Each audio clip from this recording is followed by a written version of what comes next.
Alexander the Great by Jacob Abbott. Chapter 4. Crossing the Hellespont. On Alexander's arrival in Macedon, he immediately began to turn his attention to the subject of the invasion of Asia. He was full of ardour and enthusiasm to carry this project into effect. Considering his extreme youth and the captivating character of the enterprise, it is strange that he should have exercised so much deliberation and caution as his conduct did really evince. He had now settled everything in the most thorough manner, both within his dominions and among the nations on his borders, and, as it seemed to him, the time had come when he was to commence active preparations for the great Asiatic campaign. He brought the subject before his ministers and councillors. They, in general, concurred with him in opinion. There were, however, two who were in doubt, or rather who were, in fact, opposed to the plan, though they expressed their non-concurrence in the form of doubts. These two persons were Antipater and Parmenio, the venerable officers who have been already mentioned as having served Philip so faithfully, and as transferring, on the death of the father, their attachment and allegiance at once to the son. Antipater and Parmenio represented to Alexander that if he were to go to Asia at that time, he would put to extreme hazard all the interests of Macedon. As he had no family, there was, of course, no direct heir to the crown, and in case of any misfortune happening, by which his life should be lost, Macedon would become at once the prey of contending factions, which would immediately arise, each presenting its own candidate for the vacant throne. The sagacity and foresight which these statesmen evinced in these suggestions were abundantly confirmed in the end. Alexander did die in Asia. His vast kingdom at once fell into pieces, and it was desolated with internal commotions and civil wars for a long period after his death. Parmenio and Antipater accordingly advised the king to postpone his expedition. They advised him to seek a wife among the princesses of Greece, and then to settle down quietly to the duties of domestic life and to the government of his kingdom for a few years. Then, when everything should have become settled and consolidated in Greece, and his family was established in the hearts of his countrymen, he could leave Macedon more safely. Public affairs would go on more steadily while he lived, and, in case of his death, the crown would descend, with comparatively little danger of common commotion, to his heir. But Alexander was fully decided against any such policy as this. He resolved to embark in the great expedition at once. He concluded to make Antipater his vicegerent in Macedon during his absence, and to take Parmenio with him into Asia. It will be remembered that Antipater was the statesman and Parmenio the general. That is, Antipater had been employed more by Philip in civil, and Parmenio in military affairs, though in those days everybody who was in public life was more or less a soldier. Alexander left an army of 10,000 or 12,000 men with Antipater for the protection of Macedon. He organized another army of about 35,000 to go with him. This was considered a very small army for such a vast undertaking. 100 or 200 years before this time, Darius, a king of Persia, had invaded Greece with an army of 500,000 men, and yet he had been defeated and driven back. And now Alexander was undertaking to retaliate with a great deal less than 1/10 part of the force. Of Alexander's army of 35,000, 30,000 were foot soldiers, and about 5,000 were horse. More than half the whole army was from Macedon, the remainder was from the southern states of Greece. A large body of the horse was from Thessaly, which, as will be seen on the map, was a country south of Macedon. It was in fact one broad expanded valley, with mountains all around. Torrents descended from these mountains, forming streams which flowed in currents more and more deep and slow as they descended into the plains, and combining at last into one central river, which flowed to the eastward, and escaped from the environage of mountains through a most celebrated dell called the Vale of Temple. On the north of this valley is Olympus, and on the south the two twin mountains Pelion and Ossa. There was an ancient story of a war in Thessaly, between the giants who were imagined to have lived there in very early days, and the gods. The giants piled Pelion upon Ossa to enable them to get up to heaven in their assault upon their celestial enemies. The fable has led to a proverb which prevails in every language in Europe, by which all extravagant and unheard of exhortations to accomplish an end is said to be a piling of Pelion upon Ossa. Thessaly was famous for its horses and its horsemen. The slopes of the mountains furnished the best of pasturage for the rearing of the animals, and the plains below offered broad and open fields for training and exercising the bodies of cavalry formed by means of them. The Thessalian horse were famous throughout all Greece. Bucephalus was reared in Thessaly. Alexander, as king of Macedon, possessed extensive estates and revenues, which were his own personal property, and were independent of the revenues of the state. Before setting out on his expedition, he apportioned these among his great officers and generals, both those who were to go and those who were to remain. He evinced great generosity in this, but it was, after all, the spirit of ambition more than that of generosity which led him to do it. The two great impulses which animated him were the pleasure of doing great deeds, and the fame and glory of having done them. These two principles are very distinct in their nature, though often conjoined. They were paramount and supreme in Alexander's character, and every other human principle was subordinate to them. Money was to him, accordingly, only a means to enable him to accomplish these ends. His distributing his states and revenues in the manner above described was only a judicious appropriation of the money to the promotion of the great ends he wished to attain. It was expenditure, not gift. It answered admirably the end he had in view. His friends all looked upon him as extremely generous and self-sacrificing. They asked him what he had reserved for himself.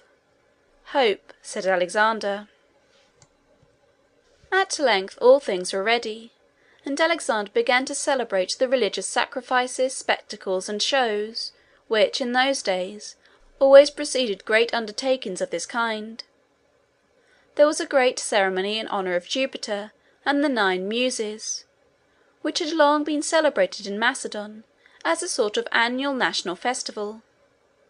Alexander now caused great preparations for this festival.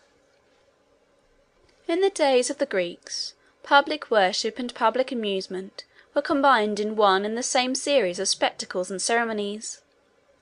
All worship was a theatrical show, and almost all shows were forms of worship. The religious instincts of the human heart demand some sort of sympathy and aid, real or imaginary, from the invisible world, in great and solemn undertakings, and in every momentous crisis in its history.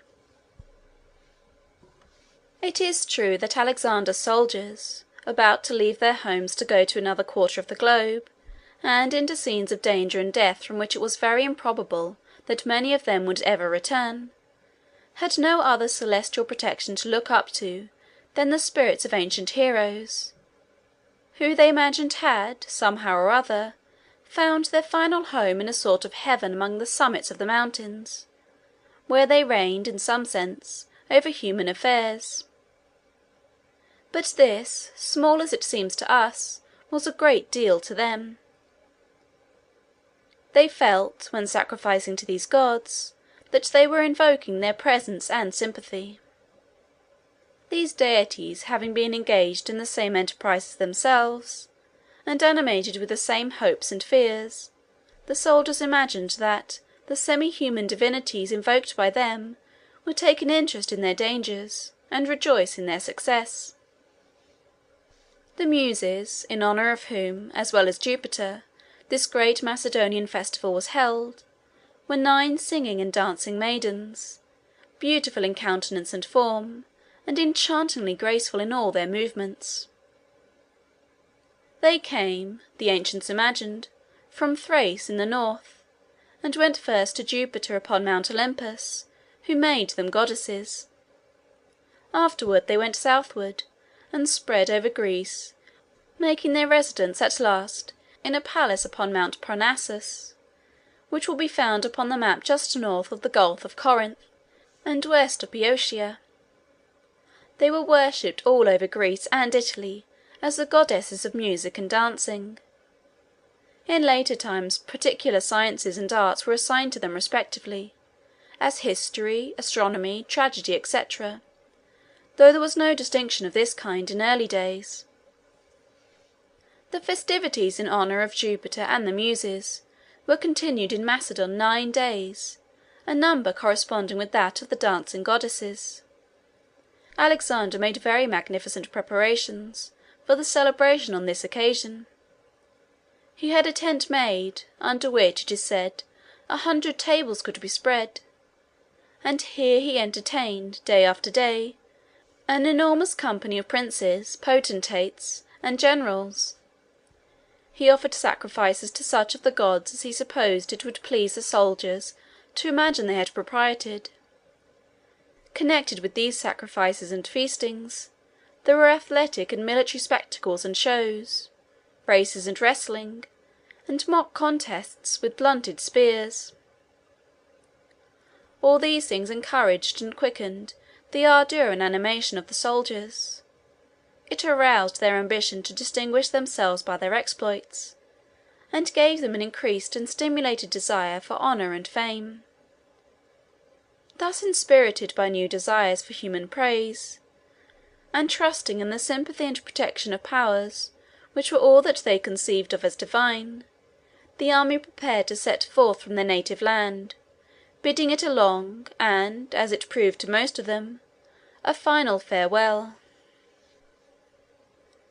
By following the course of Alexander's expedition upon the map at the commencement of Chapter 3, it will be seen that his route lay first among the northern coasts of the Aegean Sea. He was to pass from Europe into Asia by crossing the Hellespont, between Sestos and Abydos. He sent a fleet of 150 galleys, of 3 banks of oars each, over the Aegean Sea, to land at Sestos, and be ready to transport his army across the straits. The army, in the meantime, marched by land. They had to cross the rivers which flow into the Aegean Sea on the northern side. But as these rivers were in Macedon, and no opposition was encountered upon the banks of them, there was no serious difficulty in effecting the passage. When they reached Sestos, they found the fleet ready there, awaiting their arrival.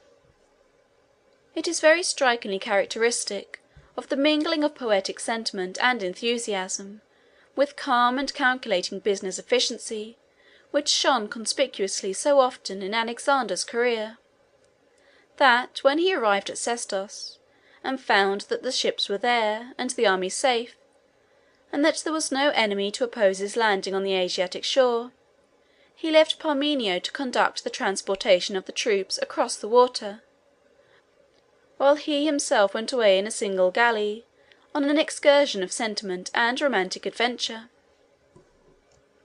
A little south of the place where his army was to cross, there lay, on the Asiatic shore, an extended plain, on which were the ruins of Troy.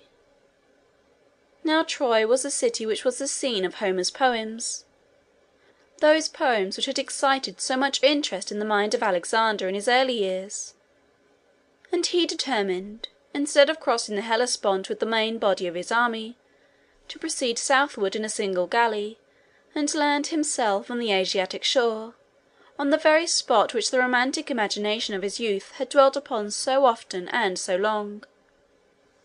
Troy was situated upon a plain.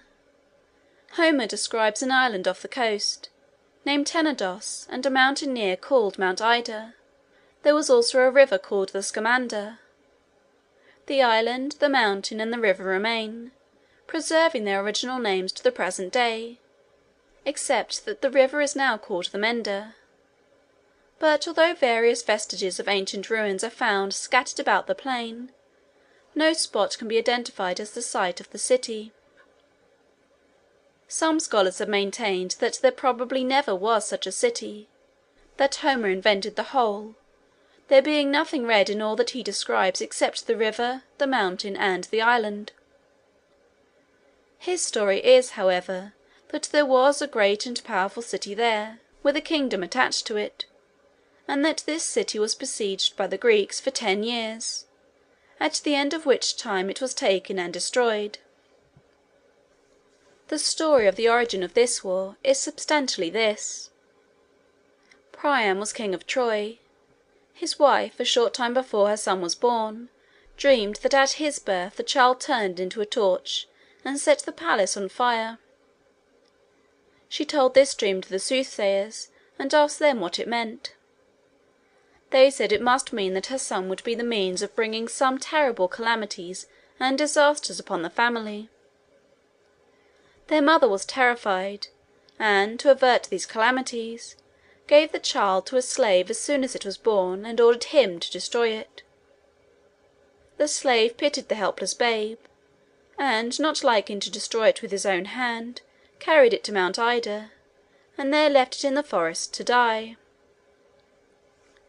A she-bear, roaming through the woods, found the child, and, experiencing a feeling of maternal tenderness for it, she took care of it, and reared it as if it had been her own offspring. The child was found at last by some shepherds who lived upon the mountain, and they adopted it as their own, robbing the brute mother of her charge. They named the boy Paris. He grew in strength and beauty, and gave early and extraordinary proofs of courage and energy, as if he had imbibed some of the qualities of his fierce foster-mother with the milk she gave him. He was so remarkable for athletic beauty and manly courage, that he not only easily won the heart of a nymph of Mount Ida, named Oenone, whom he married, but he also attracted the attention of the goddesses in the heavens. At length these goddesses had a dispute which they agreed to refer to him. The origin of the dispute was this. There was a wedding among them, and one of them, irritated at not having been invited, had a golden apple made, on which were engraved the words, "To be given to the most beautiful." She threw this apple into the assembly. Her object was to make them quarrel for it. In fact, she was herself the goddess of discord, and, independently of her cause of pique in this case, she loved to promote disputes. It is an allusion to this ancient tale that any subject of dispute, brought up unnecessarily among friends, is called to this day an apple of discord. 3 of the goddesses claimed the apple, each insisting that she was more beautiful than the others, and this was the dispute which they agreed to refer to Paris. They accordingly exhibited themselves before him in the mountains, that he might look at them and decide. They did not, however, seem willing, either of them, to trust an impartial decision of the question, but each offered the judge a bribe to induce him to decide in her favour. One promised him a kingdom, another great fame, and the third, Venus, promised him the most beautiful woman in the world for his wife. He decided in favour of Venus, whether because she was justly entitled to the decision, or through the influence of the bribe, the story does not say. All this time Paris remained on the mountain, a simple shepherd and herdsman, not knowing his relationship to the monarch who reigned over the city and kingdom on the plain below. King Priam, however, about this time, in some games which he was celebrating, offered as a prize to the victor the finest bull which could be obtained on Mount Ida.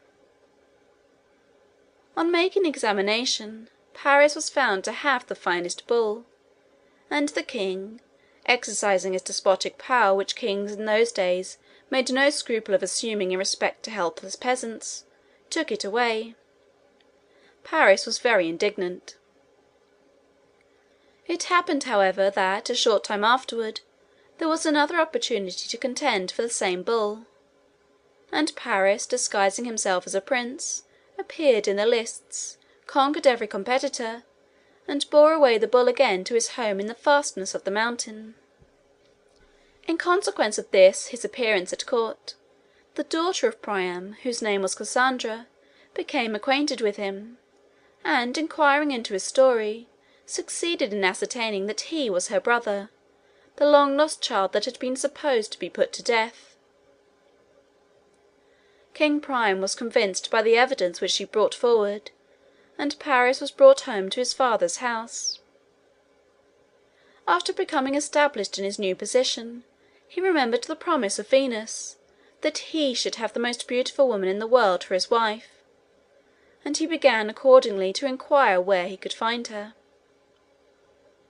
There was in Sparta, one of the cities of southern Greece, a certain king Menelaus, who had a youthful bride named Helen, who was famed far and near for her beauty. Paris came to the conclusion that she was the most lovely woman in the world, and that he was entitled, in virtue of Venus's promise, to obtain possession of her, if he could do so by any means whatever. He accordingly made a journey into Greece, visited Sparta, formed an acquaintance with Helen, persuaded her to abandon her husband and her duty, and elope with him to Troy. Menelaus was indignant at this outrage. He called on all Greece to take up arms and join him in the attempt to recover his bride. They responded to this demand. They first sent to Priam, demanding that he should restore Helen to her husband. Priam refused to do so, taking part with his son. The Greeks then raised a fleet and an army, and came to the plains of Troy, encamped before the city, and persevered for 10 long years in besieging it, when at length it was taken and destroyed. These stories relating to the origin of the war, however marvellous and entertaining as they are, were not the points which chiefly interested the mind of Alexander. The portions of Homer's narratives which most excited his enthusiasm were those relating to the characters of the heroes who fought, on one side and on the other, at the siege, their various adventures, and the delineations of their motives and principles of conduct, and the emotions and excitements they experienced in the various circumstances in which they were placed. Homer describes with great beauty and force the workings of ambition, of resentment, of pride, of rivalry, and all those other impulses of human heart which would excite and control the actions of impetuous men in the circumstances in which his heroes were placed. Each one of the heroes, whose history and adventures he gives, possessed a well-marked and striking character, and differed in temperament and action from the rest. Achilles was one. He was fiery, impetuous, and implacable in character, fierce and merciless, and though perfectly undaunted and fearless, entirely destitute of magnanimity. There was a river called the Styx, the waters of which were said to have the property of making any one invulnerable.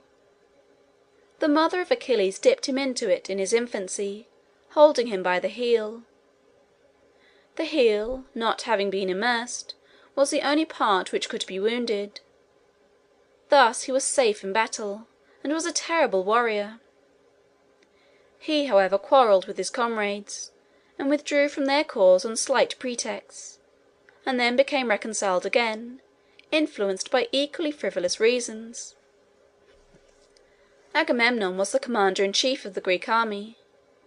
After a certain victory, by which some captives were taken, and were to be divided among the victors, Agamemnon was obliged to restore one, a noble lady who had fallen to his share, and he took away the one that had been assigned to Achilles to replace her. This incensed Achilles, and he withdrew for a long time from the contest, and in consequence of his absence, the Trojans gained great and continued victories against the Greeks. For a long time nothing could induce Achilles to return. At length, however, though he would not go himself, he allowed his intimate friend, whose name was Patroclus, to take his armour and go into battle. Patroclus was at first successful, but was soon killed by Hector, the brother of Paris. This aroused anger and a spirit of revenge in the mind of Achilles. He gave up his quarrel with Agamemnon, and returned to the combat.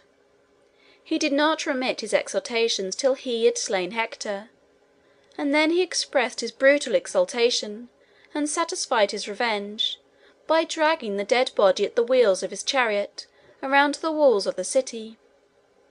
He then sold the body to the distracted father for a ransom. It was such stories as these, which are related in the poems of Homer, with great beauty and power, that had chiefly interested the mind of Alexander.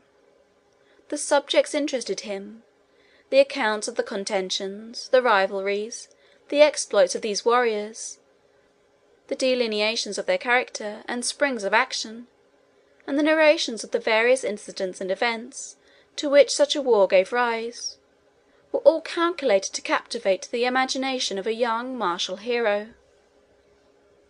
Alexander accordingly resolved that his first landing in Asia should be at Troy. He left his army under the charge of Parmenio, to cross from Sestos to Abydos, while he himself set forth in a single galley to proceed to the southward. There was a port on the Trojan shore, where the Greeks had been accustomed to disembark, and he steered his course for it. He had a bull on board his galley, which he was going to offer as a sacrifice to Neptune, when half-way from shore to shore. Neptune was the god of the sea.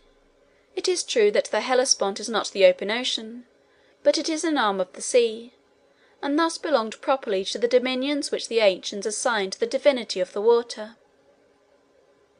Neptune was conceived of by the ancients as a monarch dwelling on the seas or upon the coasts, and riding over the waves seated in a great shell, or sometimes in a chariot, drawn by dolphins or sea-horses. In these excursions he was attended by a train of sea-gods and nymphs, who, half floating, half swimming, followed him over the billows. Instead of a sceptre, Neptune carried a trident. A trident was a sort of three-pronged harpoon, such as was used in those days by the fishermen of the Mediterranean. It was from this circumstance, probably, that it was chosen as the badge of authority for the god of the sea. Alexander took the helm, and steered the galley with his own hands towards the Asiatic shore. Just before he reached the land, he took his place upon the prow, and threw a javelin at the shore as he approached it, a symbol of the spirit of defiance and hostility with which he advanced to the frontiers of the Eastern world. He was also the first to land. After disembarking his company, he offered sacrifices to the gods, and then proceeded to visit the places which had been the scenes of the events which Homer had described. Homer had written 500 years before the time of Alexander, and there is some doubt whether the ruins and the remains of cities which our hero found there were really the scenes of the narratives which had interested him so deeply. He, however, at any rate, believed them to be so, and he was filled with enthusiasm and pride as he wandered among them. He seems to have been most interested in the character of Achilles, and he said that he envied him his happy lot in having such a friend as Patroclus to help him perform his exploits, and such a poet as Homer to celebrate them. After completing his visit upon the plain of Troy, Alexander moved toward the northeast with the few men who had accompanied him in his single galley. In the meantime Parmenio had crossed safely, with the main body of the army, from Sestos to Abydos. Alexander overtook them on their march, not far from the place of their landing. To the northward of this place, on the left line of march which Alexander was taking, was the city of Lampsacus. Now a large portion of Asia Minor, although for the most part under the dominion of Persia, had been in a great measure settled by Greeks, and in previous wars between the two nations, the various cities had been in possession, sometimes of one power and sometimes of the other. In these contests the city of Lampsacus had incurred the high displeasure of the Greeks by rebelling, as they said, on one occasion against them. Alexander determined to destroy it as he passed. The inhabitants were aware of this intention, and sent an ambassador to Alexander to implore his mercy. When the ambassador approached, Alexander, knowing his errand, uttered a declaration in which he bound himself by a solemn oath not to grant the request he was about to make. "I have come," said the ambassador, "to implore you to destroy Lampsacus." Alexander, pleased with the readiness of the ambassador in giving his language such a sudden turn, and perhaps influenced by his oath, spared the city. He was now fairly in Asia. The Persian forces were gathering to attack him, but so unexpected and sudden had been his invasion that they were not prepared to meet him at his arrival, and he advanced without opposition till he reached the banks of the little river Granicus. Chapter 5